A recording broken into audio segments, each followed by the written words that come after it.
5월의 비가 창가를 두드리던 토요일 오후 강수연은 텔레비전에서 흘러나오는 옛 드라마를 멍하니 바라보고 있었어요. 56세의 나이에도 무언가를 기다리는 소녀 같은 눈빛이 있었죠. 부산 해운대구의 오래된 단독주택, 창문 너머로 보이는 고목나무는 30년 전 아버지 강로식이 심었다는 그 나무였습니다. 수연아, 약 먹을 시간이다. 거실 안쪽에서 어머니 김말선의 목소리가 들려왔어요. 78세의 나이가 무색하게 억센 목소리였지만 요즘은 점점 힘이 빠져가는 게 느껴졌습니다. 네, 어머니. 금방 가져다 드릴게요. 강수연은 지역 고등학교 행정실에서 20년째 근무하고 있었어요. 누구한테도 불평 한마디 듣지 못했던 성실한 직원이었죠. 매일 같은 시간에 출근해서 같은 시간에 퇴근하는 단조로운 삶. 하지만 그 단조로움이 강수연에겐 안정감이었습니다. 약을 들고 어머니 방으로 들어가며 강수연은 침대에 누워있는 어머니를 바라봤어요. 점점 여위어가는 모습이 안쓰러웠죠. 아버지 병원에서 전화 왔었어요. 상태가 많이 안 좋아지셨대요. 김말선은 말없이 고개만 끄덕였습니다. 85세의 남편 강로식은 6개월 전부터 요양병원에 입원 중이었어요. 뇌경색으로 쓰러진 후 의식은 있지만 말을 제대로 하지 못하는 상태였죠. 민구도 연락 왔었어. 내일 병원에 들른대. 강민구는 수연의 동생으로 52세의 나이에 부산에서 제법 알아주는 치과 의사가 되어 있었어요. 대학병원에서 일하다 개인 병원을 차린 지 10년째 남부러울 것 없는 삶을 살고 있었죠. 미연이는요? 그 애는 아직 연락 없다. 강미연은 막내로 49세의 나이에 영어학원을 운영하고 있었어요. 결혼은 했지만 이혼한 지 5년째, 요즘은 연락도 뜸한 상태였습니다. 갑자기 전화벨이 울렸어요. 강수연은 서둘러 거실로 나가 전화를 받았습니다. 여보세요? 강수연님 되십니까? 여기 성모 요양병원입니다. 죄송합니다만 아버님께서 방금 돌아가셨습니다. 전화기를 든 손이 떨렸어요. 뭐라 대답해야 할지 말문이 막혔습니다. 아버지의 죽음. 몇 번이고 상상했던 순간이 실제로 닥치니 머릿속이 하얘졌어요. 알겠습니다. 지금 가겠습니다. 강수연은 천천히 어머니 방으로 들어갔어요. 김말선은 이미 알고 있다는 듯 고개를 푹 숙이고 있었습니다. 어머니, 아버지가 알아. 가자. 단 두 마디. 50년을 함께 산 남편의 죽음 앞에서도 김말선은 더 이상의 말을 하지 않았어요. 강수연은 문득 자신도 비슷하다는 생각이 들었습니다. 감정을 드러내지 않는 성격, 그건 아버지 강로식을 닮았던 거예요. 병원으로 가는 차 안에서 강수연은 동생들에게 연락했어요. 민구야, 아버지가 돌아가셨어. 지금 병원으로 와줘. 뭐? 아버지가? 알았어, 누나. 바로 갈게. 민구의 목소리는 떨리고 있었어요. 이어서 미연에게도 전화를 걸었습니다. 미연아, 아버지가 방금. 언니 나 알아. 벌써 병원에서 연락 왔어. 지금 가는 중이야. 의외의 대답에 강수연은 잠시 말을 잇지 못했어요. 요양병원에서 미연에게 먼저 연락했다는 사실이 이상했지만 지금은 그런 걸 따질 상황이 아니었습니다. 병원에 도착했을 때 미연이 이미 와 있었어요. 평소와 달리 정갈한 차림새가 눈에 띄었습니다. 언니 많이 놀랐지? 아버지 마지막으로 본 게 언제였어? 강수연은 대답 대신 얼굴을 찌푸렸어요. 아버지 병실로 걸어가는 복도에서 문득 떠오른 기억. 어린 시절 아버지의 회초리를 맞던 날들. 사랑보다 두려움이 더 컸던 사람이었습니다. 병실에 들어서자 의사가 맞이했어요. 유가족분들이신가요? 심한 뇌경색으로 결국 호흡이 멈추셨습니다. 오랫동안 투병하셨으니 이제 편히 쉬실 겁니다. 강수연은 침대 위에 누워있는 아버지의 모습을 바라봤어요. 죽음을 맞이한 얼굴은 의외로 평온해 보였습니다. 하지만 강수연의 마음은 복잡했어요. 슬픔이라기보다는 홀가분함? 이런 감정을 느껴도 되는 걸까 하는 죄책감이 밀려왔습니다. 민구가 도착했어요. 눈가가 붉어진 채로 병실에 들어섰죠. 아버지, 미연이 민구의 어깨를 토닥였어요. 오빠, 울지 마. 아버지가 이제 편해지셨잖아.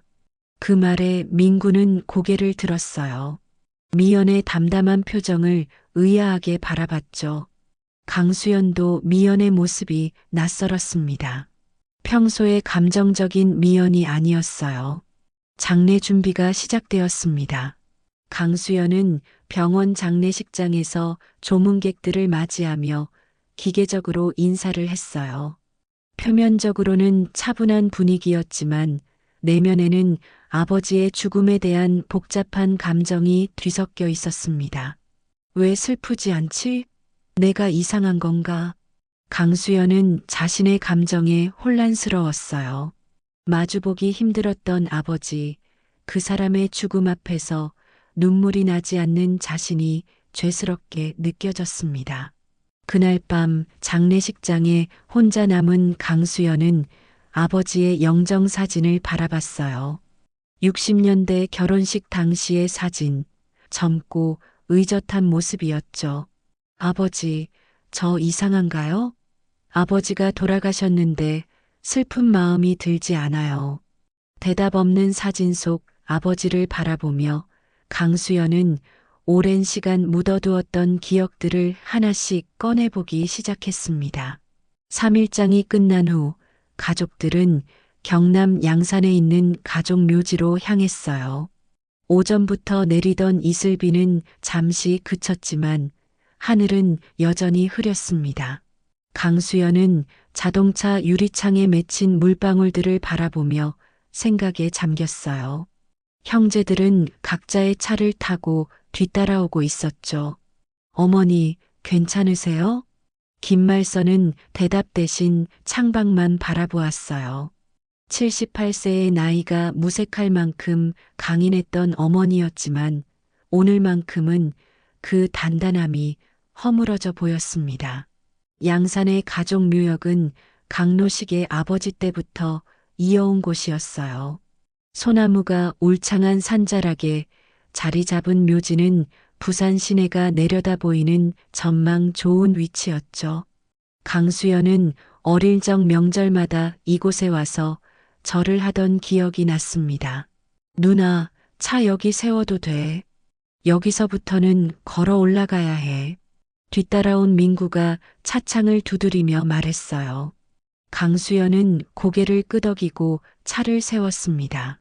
미연의 검은색 외제차도 바로 뒤에 주차했어요. 어머니, 천천히 걸으세요. 길이 미끄러울 수 있어요. 강수연은 어머니의 팔을 잡아들였습니다. 산길을 따라 15분쯤 걸어 올라가자 넓은 평지가 나타났어요. 그곳에는 이미 장지 기사들이 준비를 마친 상태였습니다. 강 선생님, 모든 준비 완료됐습니다. 이제 고인을 모시면 됩니다. 강수연은 고개를 끄덕이며 장례식장에서 함께 온 직원들에게 신호를 보냈어요. 하관식이 시작되었습니다. 유골함이 땅속으로 내려가는 순간 미연이 흐느끼기 시작했어요. 아버지, 아버지. 민구가 미연의 어깨를 감싸 안았죠. 강수연은 여전히 눈물이 나지 않았어요. 대신 묘소를 바라보며 아버지와의 마지막 대화를 떠올렸습니다. 6개월 전 뇌경색으로 쓰러지기 직전 아버지가 했던 말. 수연아, 내가 널 가장 믿는다. 당시에는 별 의미 없이 넘겼던 말이었어요. 하지만 지금 생각해보니 마치 유언같이 들렸습니다. 하관식이 끝나고 봉분을 만드는 동안 강수연은 묘지 주변을 정리했어요. 미연은 일찍 자리를 떴고 민구는 어머니를 모시고 잠시 차에서 쉬고 있었죠. 이걸로 마무리하시면 됩니다. 고인의 명복을 빕니다. 장지 기사가 떠난 후 강수연은 혼자 묘소 앞에 남았어요. 아버지의 이름이 새겨진 묘비를 바라보며 깊은 숨을 내쉬었습니다. 그때였어요. 묘소 앞에 놓인 성물을 정리하던 중 무언가가 눈에 띄었죠. 이게 뭐지? 성물 아래에 끼워져 있던 낡은 쪽지 한 장. 강수연은 조심스럽게 그것을 집어들었어요. 잠시 주변을 둘러보았지만 아무도 없었습니다. 쪽지를 펼쳐보니 깨끗한 종이에 단 한 문장이 적혀 있었어요. 유언장은 진짜가 아니다. 강수연은 순간 몸이 굳었습니다. 이게 무슨 뜻일까? 누가 이런 쪽지를 여기에 둔 걸까? 그리고 유언장이라니. 아버지가 유언장을 남겼다는 얘기는 들은 적이 없었어요. 누나, 다 됐어? 어머니가 많이 피곤해 하셔. 멀리서 민구의 목소리가 들렸어요. 강수연은 재빨리 쪽지를 가방에 넣었습니다. 응, 다 끝났어. 이제 내려가자. 누나, 괜찮아? 얼굴이 안 좋아 보여. 강수연은 억지로 미소를 지었어요. 아니, 괜찮아. 좀 피곤해서 그래. 집으로 돌아오는 길, 강수연은 쪽지에 대해 계속 생각했어요. 유언장이라. 아버지가 남긴 유언장이 있다는 말인가? 아니면 다른 의미일까? 다음 날 강수연은 평소처럼 학교로 출근했습니다. 행정실에서 서류 작업을 하던 중 휴대폰이 울렸어요. 여보세요? 강수연 씨 되십니까? 여기 해운대 공증사무소입니다. 고인이 되신 강로식 씨의 유언 공증건으로 연락드렸습니다. 강수연은 숨을 크게 들이마셨어요. 네, 맞습니다. 무슨 일이신가요? 변경된 유언장에 따라 상속이 확정되었다는 통보를 드리려고 합니다. 내일 오전 11시에 사무소로 방문해 주시겠습니까?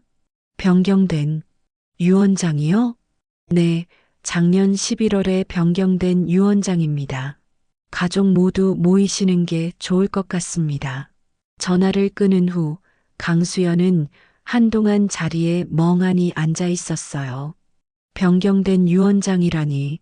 아버지가 언제 유언장을 작성했고 또 변경했다는 거지? 그리고 묘소에서 발견한 쪽지. 유언장은 진짜가 아니다. 이 말이 의미하는 건 뭘까? 강수연은 동생들에게 전화를 걸었어요. 민구는 환자를 보는 중이라 짧게 통화했고 미연은 바로 받지 않았습니다.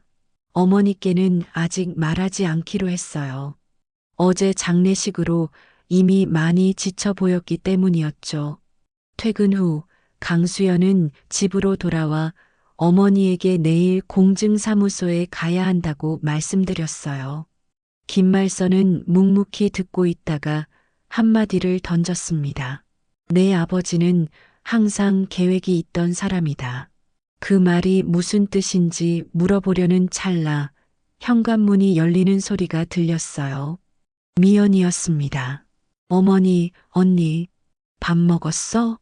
평소와 다른 활기찬 목소리였어요. 강수연은 궁금했습니다. 미연아, 공증사무소에서 연락 받았어? 미연은 잠시 멈칫했다가 자연스럽게 웃었어요. 응, 받았어. 내일 가면 된다며? 그래. 오빠한테도 연락했어. 저녁 식사 시간, 세 여자는 말없이 밥을 먹었어요. 강수연은 미연의 표정을 살폈지만 평소와 크게 다르지 않아 보였습니다. 다만 가끔 어머니와 눈빛을 교환하는 것 같았어요. 밤이 깊어 모두 잠든 후 강수연은 침대에 누워 천장을 바라보았습니다. 묘소에서 발견한 쪽지를 다시 꺼내 읽었어요. 유언장은 진짜가 아니다. 누가 이 쪽지를 남겼을까? 그리고 내일 공증사무소에서는 어떤 내용이 기다리고 있을까? 강수연은 불안한 예감을 떨쳐낼 수 없었어요. 아버지가 마지막으로 남긴 널 가장 믿는다는 말이 자꾸 귓가에 맴돌았습니다. 다음 날 아침 강수연은 평소보다 일찍 일어났어요. 거울 앞에서 옷매무새를 다듬으며 스스로에게 다짐했습니다. 진실을 알아내야 해. 아버지가 정말 원했던 게 뭔지. 공증사무소로 향하는 길, 강수연의 마음은 이상하게 무거웠어요. 마치 지금부터 무언가 크게 바뀔 것 같은 예감이 들었습니다. 해운대 공증사무소는 오래된 건물 3층에 자리하고 있었어요. 강수연이 도착했을 때 민구는 이미 와 있었고 미연은 아직 오지 않은 상태였습니다. 어머니 김말서는 몸이 좋지 않다며 오지 않았어요. 누나, 어젯밤엔 잘 잤어? 나는 계속 뒤척였어. 민구는 피곤한 얼굴로 물었습니다. 강수연은 고개를 끄덕였어요. 그저 그랬어. 미연이는 아직? 방금 전화 왔어. 조금 늦는다더라. 강수연과 민구는 조용히 앉아 기다렸어요. 20분쯤 지났을 때 미연이 서둘러 들어왔습니다. 미안해. 학원에 일이 있어서. 미연은 평소보다 화려하게 차려입은 모습이었어요. 강수연은 무언가 이상함을 느꼈지만 말하지 않았습니다. 강 선생님 가족분들이시죠? 안으로 들어오세요. 공증인 박상무는 50대 중반의 단정한 인상을 가진 남자였어요. 그는 서류 가방에서 두꺼운 봉투를 꺼냈습니다. 고인이 되신 강노식님의 유언장입니다. 작년 11월에 변경된 최종본이에요. 박상무는 유언장을 펼쳤어요. 강수연은 심장이 빠르게 뛰는 것을 느꼈습니다. 유언의 주요 내용은 다음과 같습니다. 부산 해운대구 소재 단독주택과 서울 강남 아파트, 그리고 예금 및 주식을 포함한 모든 재산은 막내딸 강미연에게 상속됩니다. 강수연은 귀를 의심했어요. 모든 재산이 미연에게? 이건 말이 안 됐습니다. 잠시만요. 이전 유언장은 어떻게 됐나요? 박상무는 안경을 고쳤으며 대답했어요. 이전 유언장은 무효화됐습니다. 고인께서 직접 변경을 요청하셨어요. 무슨 내용이었는지 알 수 있을까요? 이전 유언장에는 장녀 강수연에게 대부분의 재산이 상속되는 것으로 되어 있었습니다. 하지만 고인의 명확한 의사에 따라 변경되었어요. 강수연은 말문이 막혔습니다. 마지막으로 아버지가 널 가장 믿는다고 했던 말과 묘소에서 발견한 쪽지가 떠올랐어요. 이게 아버지의 진짜 의사였을 리가 없어요. 아버지는 항상 내게 재산을 맡길 거라고 했어요. 미연이 끼어들었어요. 언니, 아버지가 마음을 바꾸셨나 봐. 난 마지막 3달 동안 매일 병원에 갔었어. 민구는 당황한 듯 두 사람을 번갈아 바라봤어요. 진정해. 우선 유언장을 자세히 살펴보자. 박상무는 유언장 사본을 나눠주었습니다. 강수연은 문서를 훑어보다 마지막 페이지에서 멈췄어요. 아버지의 서명이 있었고 증인으로 미연과 김말선의 이름이 적혀 있었습니다. 어머니가 증인이었어? 미연은 태연하게 대답했어요. 그래, 어머니도 계셨어. 아버지가 원하셨던 거야. 사무실을 나온 후 강수연은 민구에게 물었어요. 민구야, 너 이거 알고 있었어? 민구는 고개를 저었습니다. 아니, 나도 처음 듣는 얘기야. 하지만 미연이가 아버지를 자주 찾아간 건 사실이야. 난 바빠서 한 달에 한 번 정도밖에 못 갔거든. 집으로 돌아가는 길, 강수연은 묘소에서 발견한 쪽지에 대해 생각했어요. 유 원장은 진짜가 아니다. 이 말은 누가 남긴 걸까? 다음 날 강수연은 아버지가 입원했던 성모 요양병원을 찾았습니다. 담당 간호사를 만나 물었어요. 아버지를 돌봐주셔서 감사합니다. 혹시 마지막 석 달 동안 누가 자주 면회 왔는지 기억나세요? 간호사는 잠시 생각하더니 대답했어요. 막내딸분이 거의 매일 오셨어요. 가끔 어머님도 함께 오셨고요. 혹시 그때 특별한 일이 있었나요? 한 번은 공증인으로 보이는 분이 오셨던 것 같아요. 서류 작업을 하더라고요. 강수연은 병원 CCTV 영상을 확인할 수 있는지 물었지만 병원 측에서는 개인정보 보호를 이유로 거절했어요. 법적 절차를 통해 요청하시면 가능할 수도 있습니다만 집에 돌아온 강수연은 어머니를 찾았어요. 김말선은 평소처럼 거실에서 텔레비전을 보고 있었습니다. 어머니, 어제 공증사무소에 왜 안 오셨어요? 김말선은 대답 없이 채널만 바꿨어요. 어머니, 아버지 유 원장 바뀐 거 알고 계셨죠?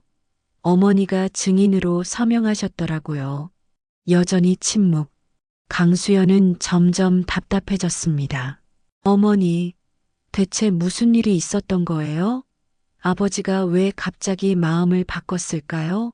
김말선은 마침내 텔레비전을 끄고 강수연을 바라봤어요.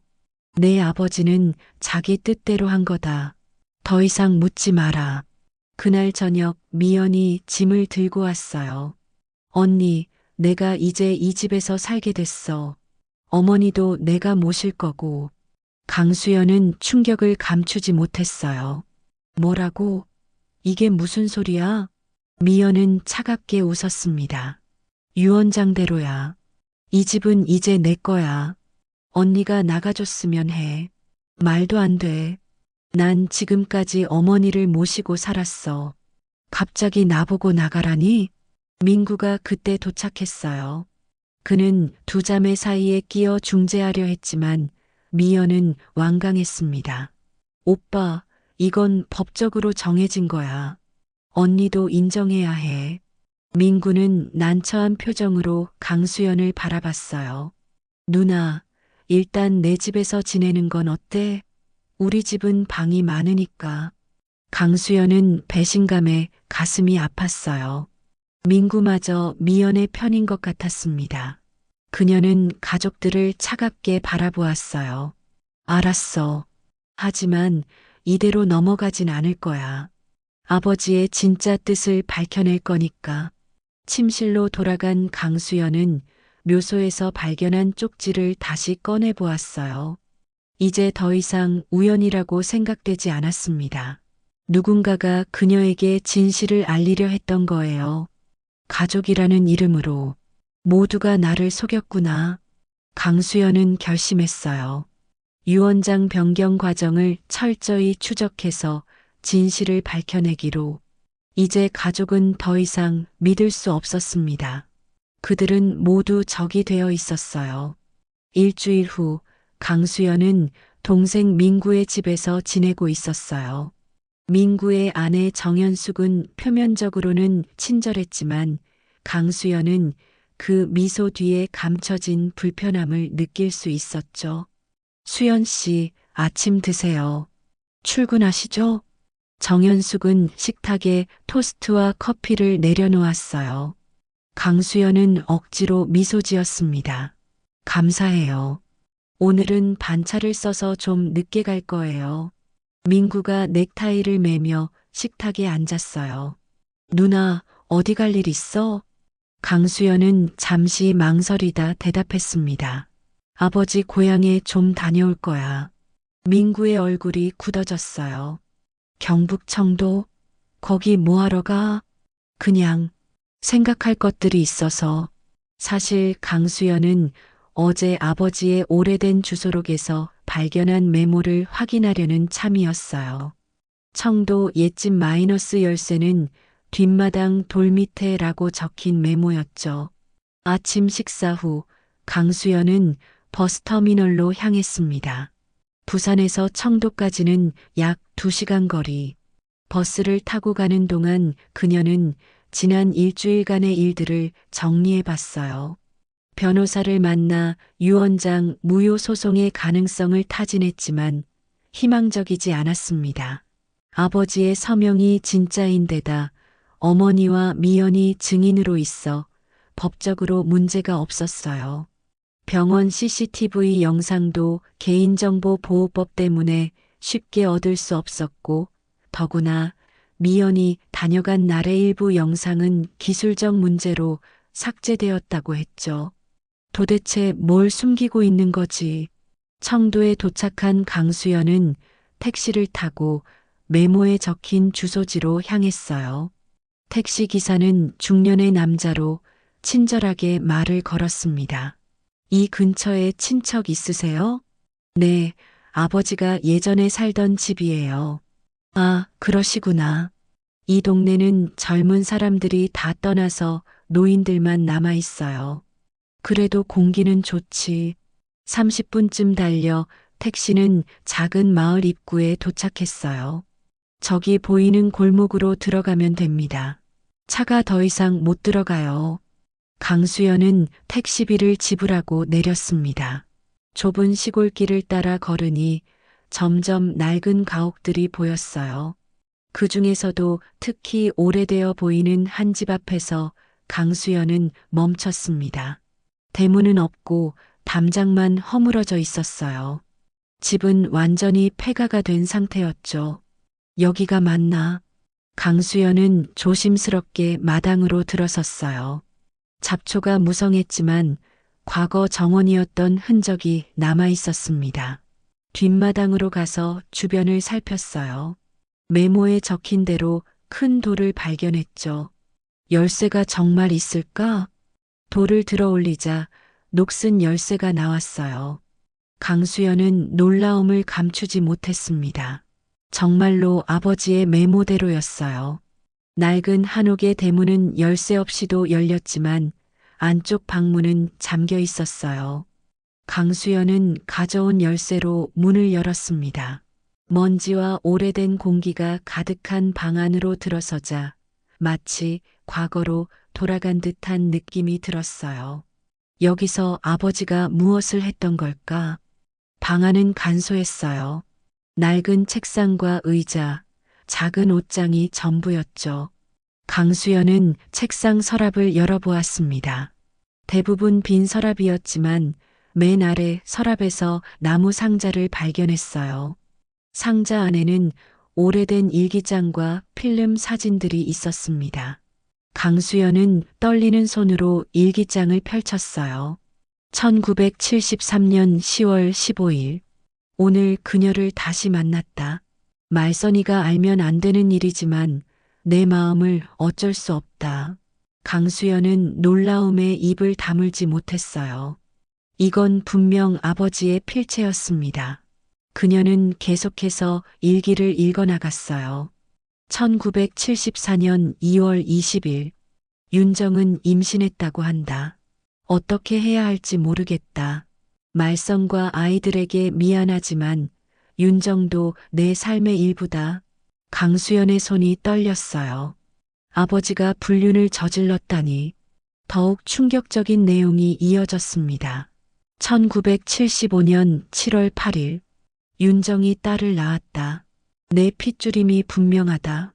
이름은 미연이라고 지었다. 언젠가는 내 진짜 딸로 인정해주고 싶다.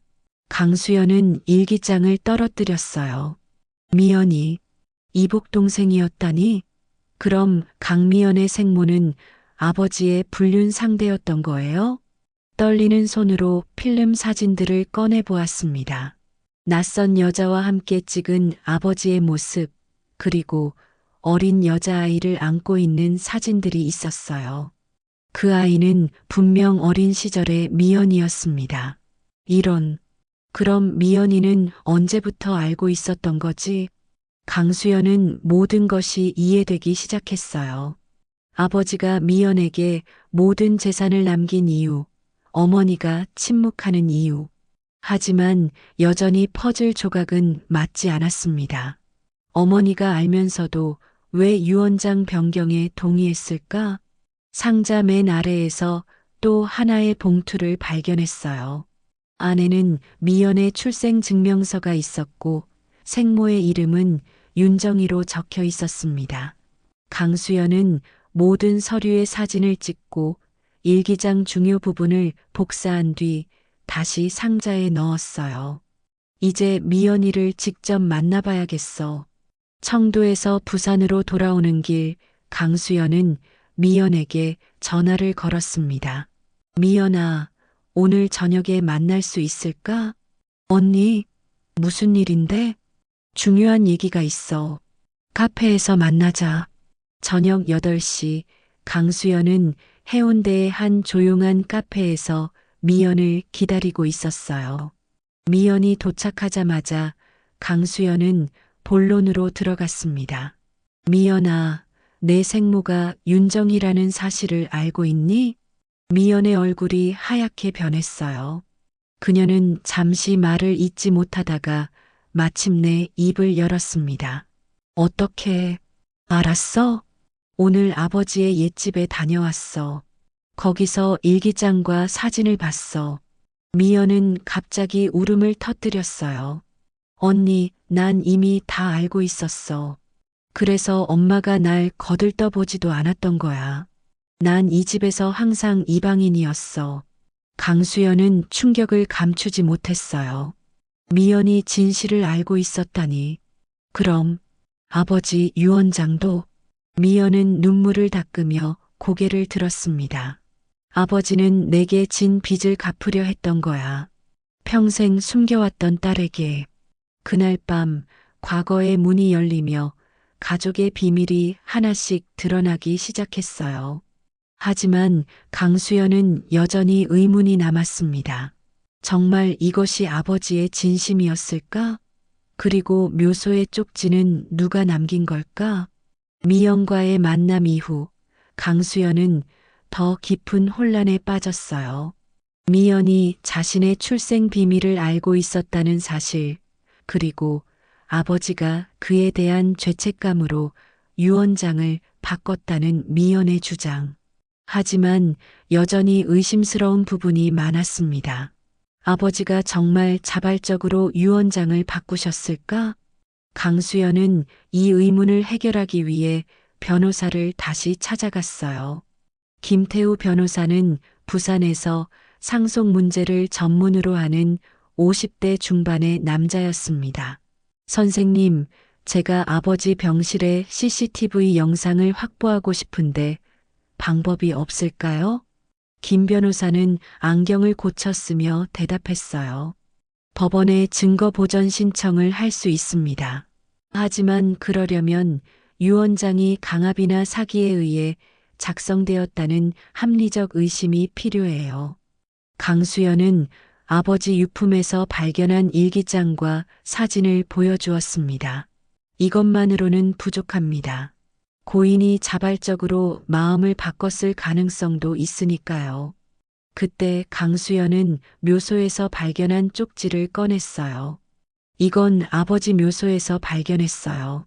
유언장은 진짜가 아니다라고 적혀 있습니다. 김 변호사의 눈이 커졌어요. 이건 중요한 단서일 수 있겠군요. 누가 남겼는지 아세요? 모르겠어요.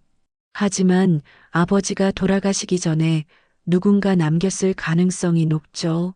김 변호사는 잠시 생각하더니 고개를 끄덕였습니다.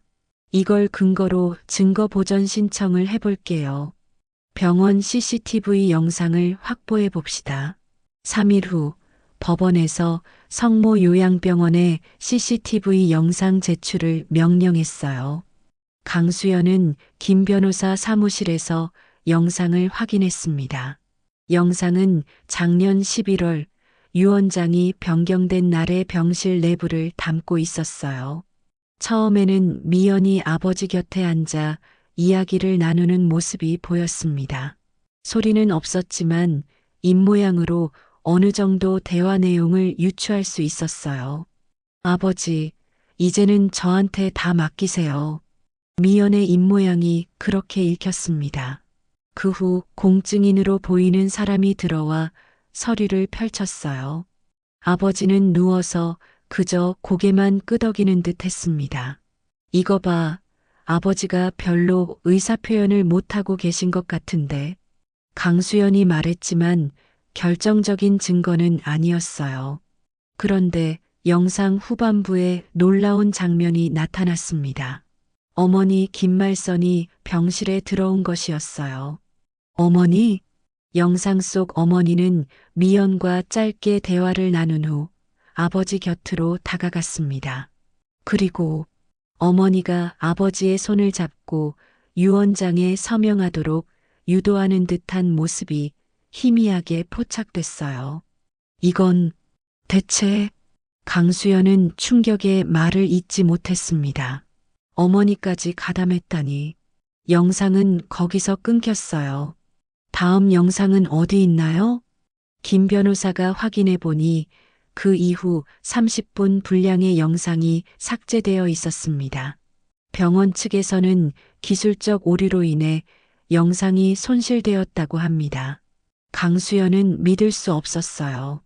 가장 중요한 부분이 삭제되다니. 이건 분명 의도적인 것이었습니다. 변호사님, 이걸로 유언장 무효 소송을 할 수 있을까요? 영상만으로는 부족해요. 하지만 이건 분명 의심스러운 정황입니다. 좀 더 증거를 모아봅시다. 그날 저녁 강수연은 민구의 집으로 돌아왔어요. 민구는 늦게 퇴근해 지쳐 보였습니다. 민구야, 이야기 좀 할 수 있을까? 두 사람은 거실에 앉았어요. 강수연은 발견한 모든 것을 민구에게 털어놓았습니다.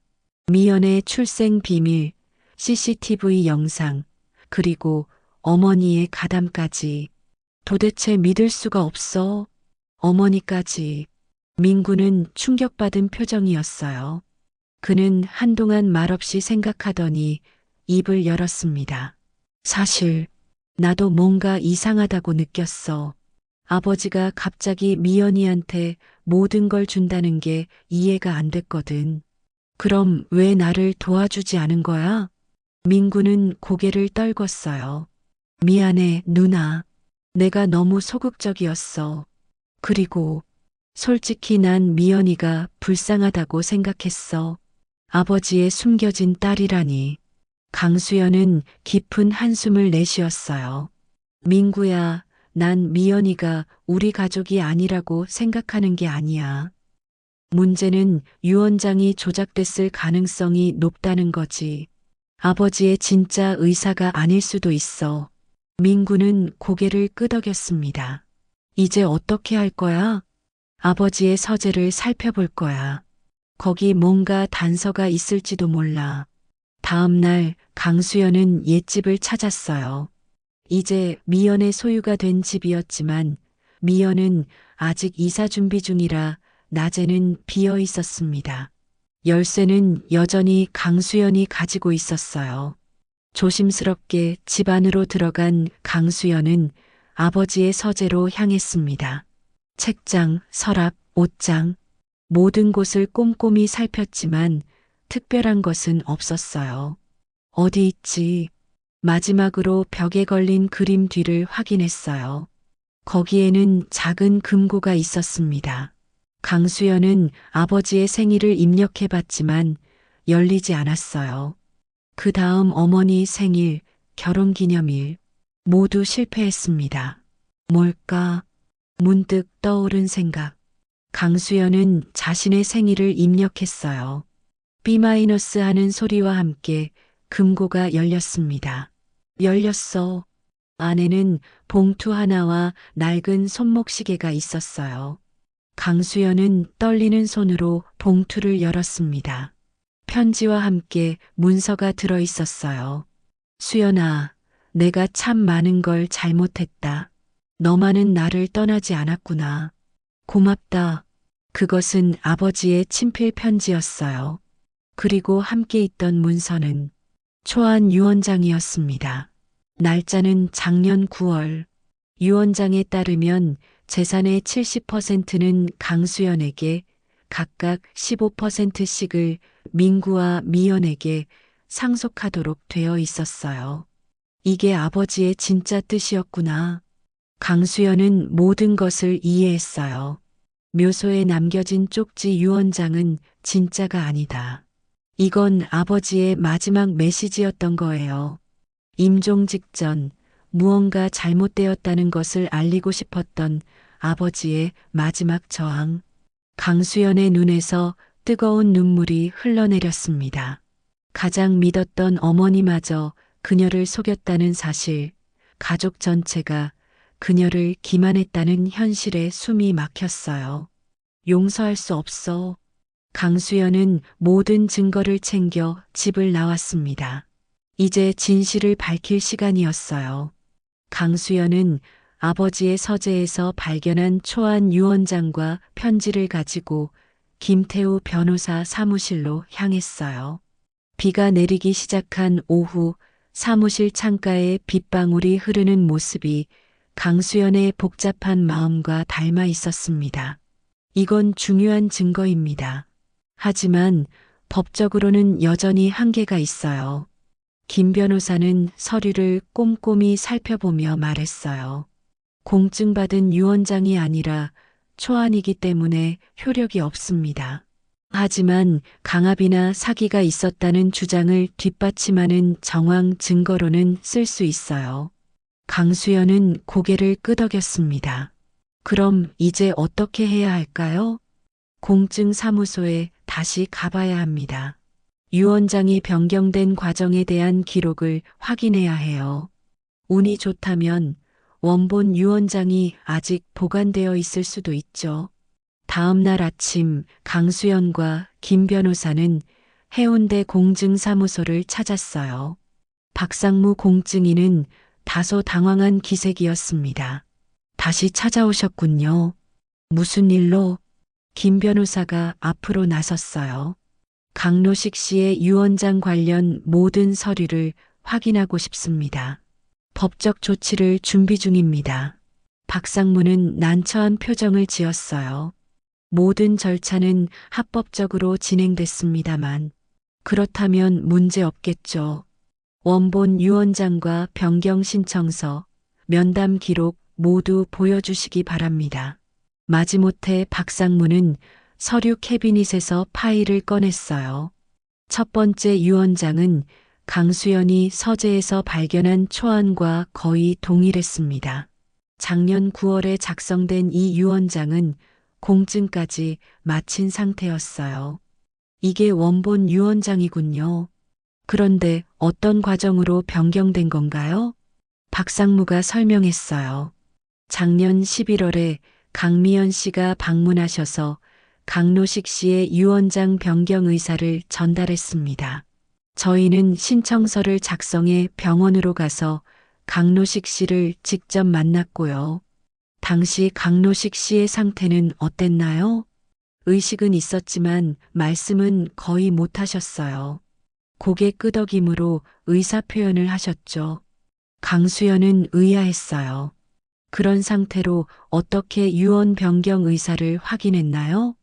박상무는 잠시 침묵했다가 대답했습니다. 강미연 씨와 김말선 씨가 함께 있었고 두 분이 강로식 씨의 의사를 대신 전달해 주셨어요. 김 변호사가 날카롭게 물었어요. 그건 적법한 절차가 아닙니다. 유언자의 명확한 의사 표현이 없었다면 유언장을 변경할 수 없어요. 하지만 가족들이 확인해 줬고 강로식 씨도 고개를 끄덕이셨습니다. CCTV 영상을 확인해 보니 강로식 씨의 손을 잡고 서명을 유도하는 장면이 있더군요. 이 말에 박상무의 얼굴이 창백해졌어요. 그건 강수연은 아버지의 편지를 꺼냈습니다. 이것은 아버지가 남긴 편지예요. 초안 유언장과 함께 있었죠. 아버지는 제게 참 많은 걸 잘못했다고 하셨어요. 그리고 너만은 나를 떠나지 않았다고 사무실을 나오면서 김 변호사가 말했어요. 충분한 의심점이 생겼습니다. 이제 유 원장 무효 소송을 제기할 수 있어요. 그날 오후 강수연은 다시 아버지의 묘소를 찾았습니다. 혼자서 산길을 올라가는 동안 그녀는 생각에 잠겼어요. 아버지가 쪽지를 남긴 방법, 그리고 왜 그랬는지에 대해서요.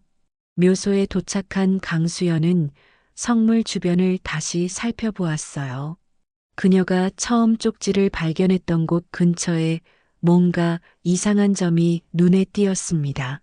하나의 돌이 다른 것들보다 살짝 튀어나와 있었어요. 여기에 뭔가 있을까? 강수연은 조심스럽게 돌을 들어 올렸습니다. 그 아래에는 작은 구멍이 있었고 방수 비닐로 감싼 봉투가 숨겨져 있었어요. 이건 떨리는 손으로 봉투를 열자 안에는 또 다른 유언장이 있었습니다. 날짜는 아버지가 돌아가시기 이틀 전인 일주일 전이었어요. 내용은 간단했습니다. 나 강로식은 정신이 맑은 상태에서 이 유언장을 작성한다. 내 모든 재산은 장녀 강수연에게 상속한다. 강수연은 내 뜻에 따라 일부를 동생들에게 나눠주길 바란다. 이전에 작성된 모든 유언장은 나의 자유의사가 아니었음을 밝힌다. 서명은 아버지의 것이 분명했지만 글씨체는 많이 흔들렸어요. 아마도 병상에서 몰래 쓰신 것 같았습니다. 증인 서명은 없었지만 공증인으로 보이는 사람의 서명이 있었어요. 이름은 정호진이었습니다. 강수연은 바로 김 변호사에게 전화를 걸었어요. 변호사님, 제가 중요한 것을 발견했어요. 아버지 묘소에서 또 다른 유언장을 찾았습니다. 묘소에서요? 그게 가능한가요? 아버지가 돌아가시기 전에 누군가의 도움을 받아 준비하신 것 같아요. 정호진이라는 공증인의 서명이 있습니다. 즉시 사무실로 가져오세요. 정호진 공증인을 찾아봐야겠군요. 그날 저녁 강수연은 법적 절차를 시작했어요. 김 변호사는 정호진 공증인을 찾아냈고 그는 강로식의 마지막 유언장이 진짜임을 확인해 주었습니다. 강로식 씨가 병원에서 비밀리에 연락해 왔어요. 그의 요청으로 병실을 찾아갔더니 자신의 유언장이 조작됐다고 말씀하셨습니다. 새 유언장을 작성하고 싶다고 하셔서 법적으로 문제가 있을 수 있다고 말씀드렸지만 그분은 절박해 보였어요. 그래서 유언장을 어떻게 처리하셨나요? 강로식 씨가 직접 보관하겠다고 하셨어요. 나중에 알고 보니 그분이 병원 직원에게 부탁해 묘지에 숨겨두도록 하셨더군요. 강수연은 모든 것이 명확해지는 느낌이었어요. 아버지는 마지막 순간까지 진실을 알리려 노력했던 거였습니다. 그 쪽지 유언장은 진짜가 아니다는 숨겨진 진짜 유언장을 찾으라는 단서였어요. 아버지, 강수연의 눈에서 눈물이 흘러내렸어요. 아버지의 깊은 사랑과 그를 배신한 가족들에 대한 분노가 뒤섞인 복잡한 감정이었습니다. 김 변호사는 자신있게 말했어요. 이제 충분한 증거가 있습니다. 법정에서 이길 확률이 높아요. 강수연은 묘소에서 발견한 유언장을 바라보며 결심했어요. 아버지의 진짜 뜻을 지켜드릴 것이라고, 그리고 이 모든 배신의 진실을 밝혀낼 것이라고. 아버지, 이제 제가 모든 것을 알아냈어요. 너무 늦게 알아서 미안해요. 하지만 이제는 아버지의 진짜 뜻대로 할게요. 강수연은 유언장을 가슴에 안은 채 묘소를 떠났습니다. 이제 마지막 싸움만이 남아 있었어요. 법원 청사의 대리석 계단을 오르며 강수연은 깊은 숨을 들이마셨어요. 오늘은 유언장 무효 소송 첫 공판이 열리는 날이었습니다. 그녀의 뒤로는 김태우 변호사가 무거운 서류 가방을 들고 따라오고 있었어요. 긴장하지 마세요. 우리 쪽 증거가 충분합니다. 김 변호사의 말에 강수연은 고개를 끄덕였지만 가슴은 여전히 두근거렸어요. 법정 안으로 들어서자 맞은편에는 이미 미연과 그녀의 변호사가 앉아 있었습니다. 그리고 놀랍게도 어머니 김말선도 미연 옆에 앉아 있었어요. 어머니, 강수연의 눈과 김말선의 눈이 마주쳤지만 어머니는 곧 고개를 돌렸습니다. 민구는 방청석에 앉아 있었어요. 그는 누구의 편도 들지 않겠다며 중립을 지키고 있었죠. 판사가 입정하며 재판이 시작되었어요. 강노식 씨의 유언장 효력 확인 소송을 시작하겠습니다. 원고 측 변호인은 주장을 개진해 주십시오. 김 변호사가 자리에서 일어났어요. 존경하는 재판장님, 본 소송은 고인의 진정한 의사가 왜곡된 사례입니다. 강노식 씨는 생전에 2번의 유언장을 남겼습니다. 첫 번째는 작년 9월 재산의 대부분을 장녀 강수연에게 상속하는 내용이었죠. 그런데 같은 해 11월 갑자기 모든 재산을 막내딸 강미연에게 상속하는 것으로 변경되었습니다. 김 변호사는 CCTV 영상을 법정에 제출했어요. 이 영상은 유언장 변경 당시의 모습입니다. 보시다시피 고인은 의사표현이 어려운 상태였고 강미연 씨와 김말선 씨가 고인의 손을 이끌어 서명하도록 유도하고 있습니다. 그 다음으로 묘소에서 발견한 유언장과 정호진 공증인의 증언서를 제출했어요.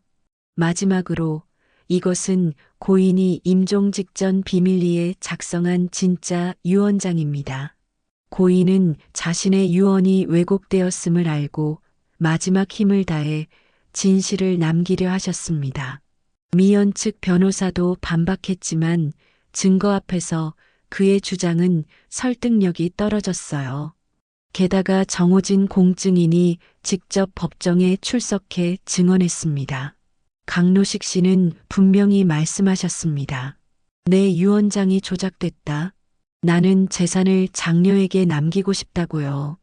재판이 진행되는 동안 미연의 얼굴은 점점 창백해졌어요. 점심 휴정 시간 복도에서 강수연과 미연이 마주쳤습니다. 언니, 난 그저... 미연의 목소리가 떨렸어요. 강수연은 차갑게 대답했습니다. 뭐라고? 내가 그저 뭐? 아버지의 유언을 조작한 거야, 미연아. 난 그저 인정받고 싶었어. 평생 이방인처럼 살았다고. 내가 어떻게 알겠어?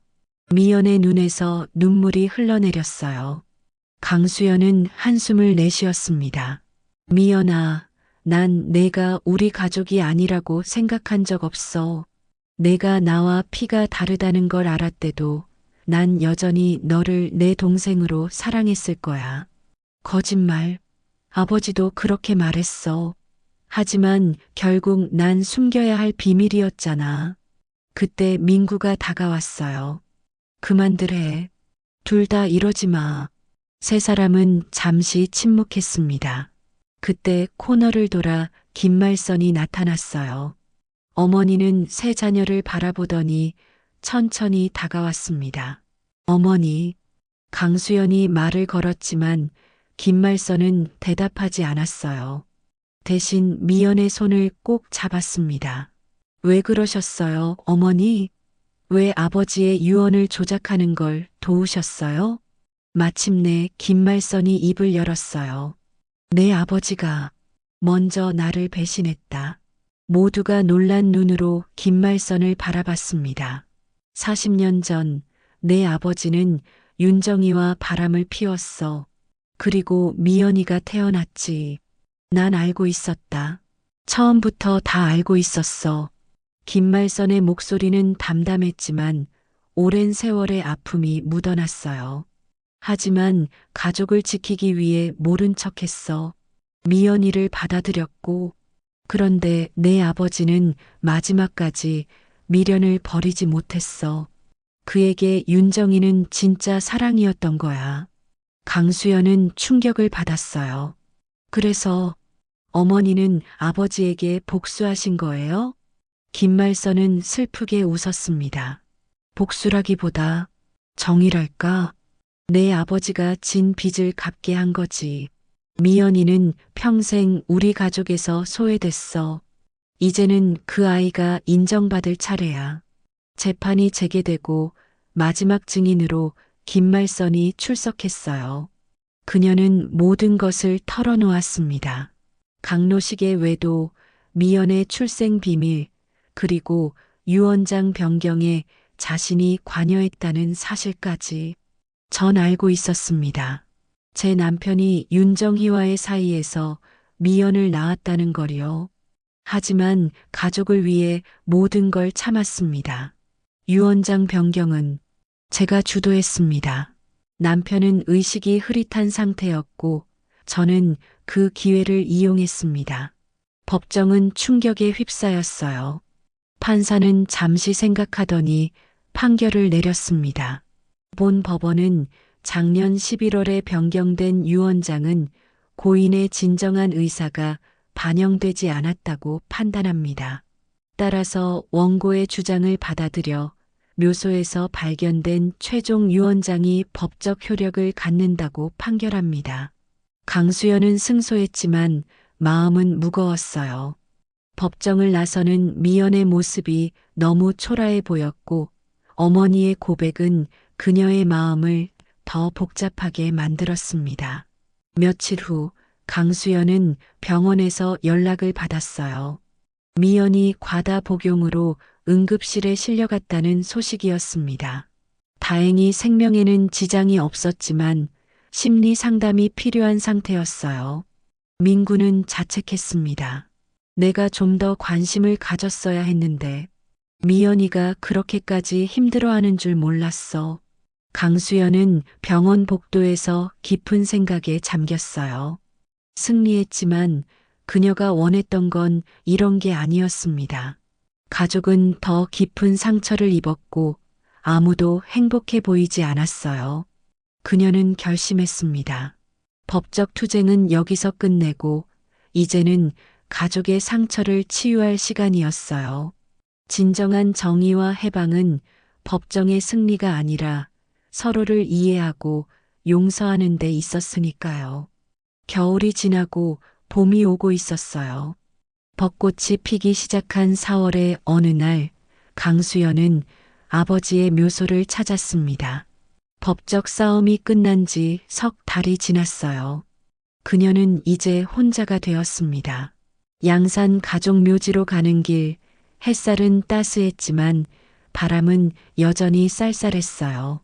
강수연은 차에서 내려 익숙한 산길을 걸었습니다. 묘소 주변은 봄꽃들이 피어나고 있었어요. 아버지, 오랜만이에요.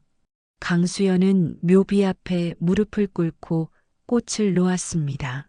그동안 많은 일이 있었어요. 미연은 심리 치료를 받고 있었고 민구는 가족을 떠나 미국으로 연수를 가겠다고 했습니다. 어머니 김말선은 여전히 말이 없었지만 이제는 요양원에서 지내고 있었어요. 가방에서 낡은 편지를 꺼냈습니다. 서재에서 발견했던 아버지의 그 편지였어요. 수연아, 내가 참 많은 걸 잘못했다. 너만은 나를 떠나지 않았구나. 고맙다. 강수연은 처음으로 소리내어 편지를 읽었어요. 그동안 수없이 읽었지만 오늘은 뭔가 달랐습니다. 목이 메었어요. 아버지, 저도 많이 잘못했어요. 아버지가 남기신 메시지를 너무 늦게 알아차렸어요. 바람이 잎사귀를 흔드는 소리만 들려왔습니다.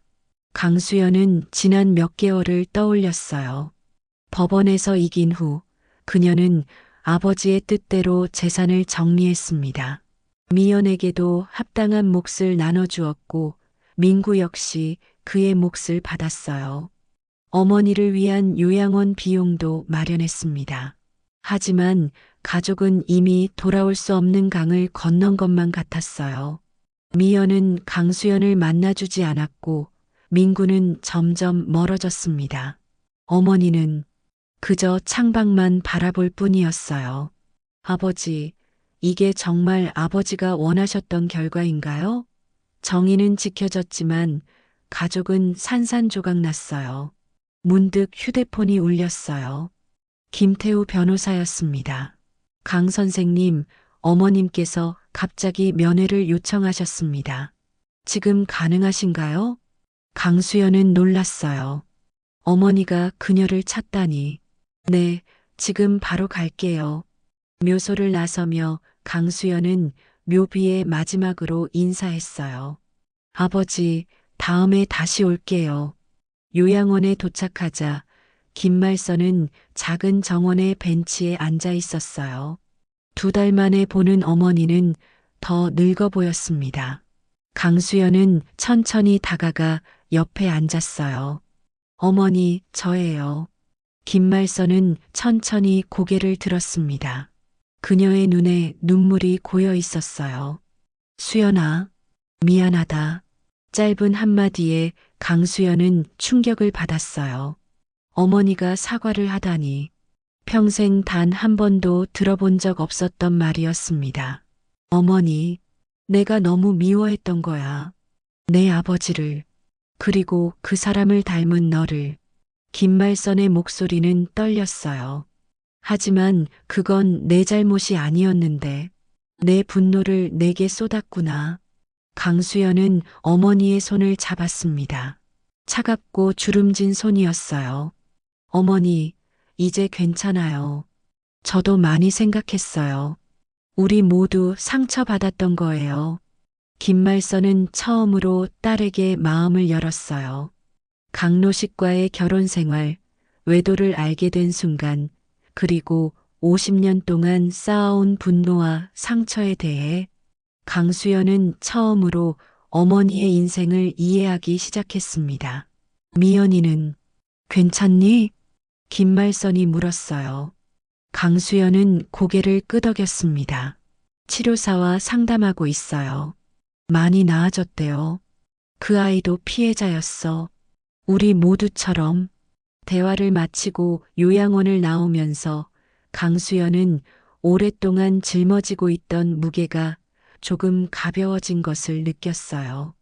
이제 남은 것은 다음 날 강수연은 미연이 운영하는 학원을 찾았습니다. 수업이 끝난 후 미연은 놀란 표정으로 강수연을 맞이했어요. 언니, 여긴 어쩐 일이야? 미연아, 얘기 좀 할 수 있을까? 두 자매는 근처 카페로 갔어요. 처음에는 어색한 침묵만 흘렀지만 강수연이 먼저 입을 열었습니다. 미연아, 난 내가 우리 가족이 아니라고 생각한 적 없어. 피는 중요하지 않아. 미연은 커피잔을 만지작거리며 고개를 숙였어요. 언니, 나도 미안해. 나 스스로가 너무 불쌍하게만 느껴져서 그런 극단적인 선택을 했어. 이해해. 우리 모두 아버지의 그림자에 갇혀 있었던 거야. 두 사람은 오랜만에 진심 어린 대화를 나눴어요. 그리고 서로를 이해하기 시작했습니다. 완전한 화해는 아니었지만 첫걸음을 뗀 거예요. 봄이 깊어가던 어느 날 강수연은 다시 아버지의 묘소를 찾았습니다. 이번에는 혼자가 아니었어요. 미연과 함께였죠. 여기서 쪽지를 발견했던 거야? 미연이 물었어요. 강수연은 고개를 끄덕였습니다. 응, 유언장은 진짜가 아니다라고 적혀 있었어. 아버지가 마지막으로 할 수 있었던 일이었구나. 두 자매는 묘비 앞에 꽃을 놓았어요. 잠시 침묵 속에 각자의 기도를 마친 후 미연이 먼저 일어났습니다. 난 먼저 내려갈게. 언니는 좀 더 있다 와. 강수연은 고마운 마음으로 미연을 바라봤어요. 혼자 남은 그녀는 다시 아버지의 편지를 꺼냈습니다. 그리고 처음으로 마음속 깊은 곳에서 울음이 터져 나왔어요. 아버지, 이제 알 것 같아요. 아버지도 힘드셨겠죠. 완벽하지 않은 인간으로서 그녀의 눈물은 멈추지 않았어요. 이건 아버지를 이해한 것도 용서한 것도 아니었습니다. 하지만 더 이상 그 그림자에 갇히지 않기로 결심한 거였어요. 일주일 후 강수연은 고등학교 행정실 사직서를 제출했습니다. 20년 동안 그녀의 삶을 정의했던 그곳을 떠나기로 한 거예요. 대신 지역 법률 상담 자원봉사를 시작했어요. 유산과 상속 문제로 어려움을 겪는 이들을 돕는 일이었죠. 다음 상담자 들어오세요. 작은 사무실에서 강수연은 미소를 지으며 손님을 맞이했어요. 누구도 그녀를 알아보지 못할 만큼 내면은 조용히 단단해져 있었습니다. 여름이 시작되는 날, 강수연은 다시 한번 아버지의 묘소를 찾았어요. 이번에는 어머니와 함께였습니다. 김말선은 휠체어에 앉아 묘비를 바라봤어요. 노시가 다 용서했다. 짧은 한마디였지만 50년의 세월을 담고 있었습니다. 강수연은 어머니의 어깨에 손을 얹었어요. 아버지, 저희는 이제 괜찮아요. 어머니도 미연이도 저도 모두 자신의 길을 찾아가고 있어요. 묘소는 침묵했지만 강수연은 마음속으로 말했어요. 이제 괜찮아요. 저 자신을 위해 살아갈 거예요. 그리고 우리 가족의 새로운 이야기를 써나갈 거예요. 바람이 불어오며 주변의 꽃들이 흔들렸어요. 마치 아버지가 대답하는 것처럼